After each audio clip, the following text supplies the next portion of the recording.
ETF index mutual funds నేర్చుకుని stock మార్కెట్లో రాణించాలనుకుంటున్నారా? వెంటనే ఈ నెంబర్కి కాల్ చేయండి.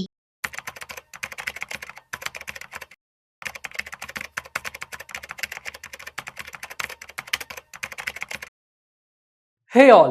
సో రీసెంట్గా ప్రవేశపెట్టినటువంటి బడ్జెట్లో ఫినాన్స్ మినిస్టర్ నిర్మలా సీతారామన్ గారు చాలా చేంజెస్ అయితే తీసుకురావడం జరిగింది. సో పర్టికులర్లీ ట్యాక్స్కి సంబంధించి రిలాక్సేషన్ అయితే బాగా ఇవ్వడం జరిగింది. అందరూ కూడా చాలా ఊరటగా ఉన్నారనమాట, హ్యాపీగా ఫీల్ అయ్యారు.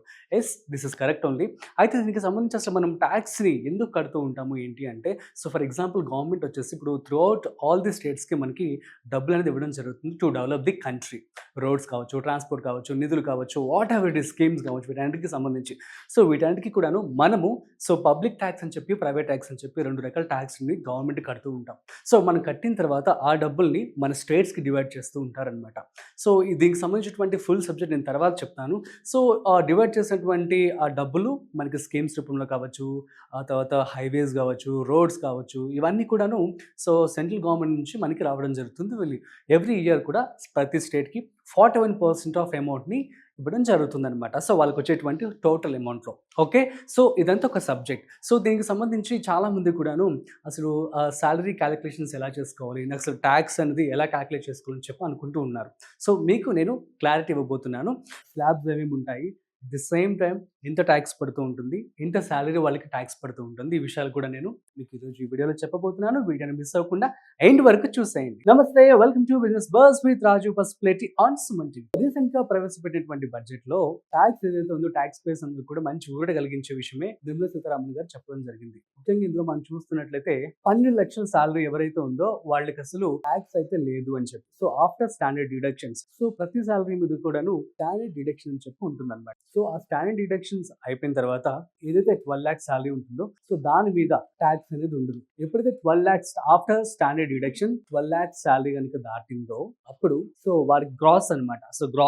సో అప్పుడు వారికి ట్యాక్స్ అనేది వర్తిస్తుంది. అయితే ట్యాక్స్ అనేది ఎలా వర్క్ అవుతుంది ఇప్పుడు నేను చెప్తాను చూడండి. సో దీన్ని కొన్ని కేటగిరీస్ లాగా డివైడ్ చేశారు. వాటిని మనము స్లాబ్స్ అంటాం. స్లాబ్స్ అంటే ఇప్పుడు మీ సాలరీ 0 రూపాయల నుంచి 4 లక్షల రూపాయల వరకు ఉందనుకోండి, సో మీకు ఎటువంటి ట్యాక్స్ పడదు అనమాట. ఓకే, సో మీకు అసలు ట్యాక్స్ కేటగిరీలోకి రారు. ఇక్కడ మనం చార్ట్ లో చూస్తున్నట్లయితే సో చూడండి, ఇక్కడ ఇన్కమ్ ట్యాక్స్ స్లాబ్స్ అని క్లియర్ గా మనకుంటే ట్యాక్స్ రేట్. సో మీ సాలరీ కనుక 0 నుంచి 4 లక్షల రూపాయలు కనుక ఉన్నట్లయితే మీకు నిల్. సో మీకు ఎటువంటి ట్యాక్స్ అనేది పడదు. నెక్స్ట్, మీ సాలరీ కనుక 4 lakhs రూపీస్ నుంచి 8 lakhs కనుక ఉంది అనుకోండి, సో అప్పుడు మీకు 5% ఆఫ్ ట్యాక్స్ అనేది పడడం జరుగుతుంది. ఎంతైతే అంత. అదే విధంగా మీ సాలరీ కనుక 8 to 12 lakhs ఉన్నట్లయితే 10% అనేది ఉంటుంది అనమాట. నెక్స్ట్ 12 to 16 lakhs అయితే కనుక 15% ఉంటుంది. అదేవిధంగా 16 lakhs 1 రూపీస్ నుంచి 20 lakhs కనుక మీ సాలరీ కనుక ఉన్నట్లయితే 20%, అండ్ 20 lakhs to 24 lakhs వచ్చేసి 25%. 24 lakhs కంటే అబౌవ్ ఉంటే కనుక మీకు 30% ట్యాక్స్ అనేది ఉంటుంది.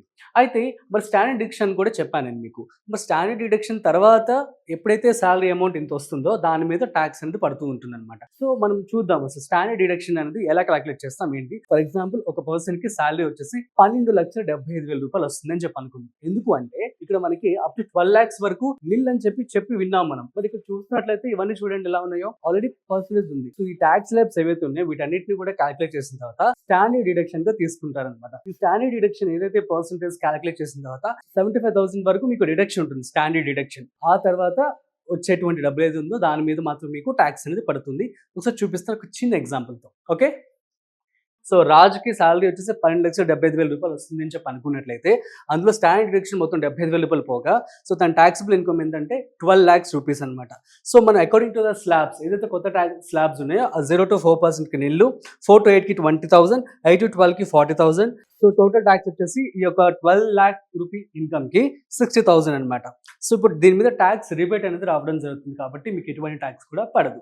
సో నా ఎగ్జాంపుల్ 2 చూద్దాం. సో ఇక్కడ ఏంటంటే సాలరీ 13,75,000 రూపాయలు వస్తుందని చెప్పి అనుకున్నట్లయితే సో దానికి స్టాండర్డ్ డిడక్షన్ వచ్చేసి 75,000.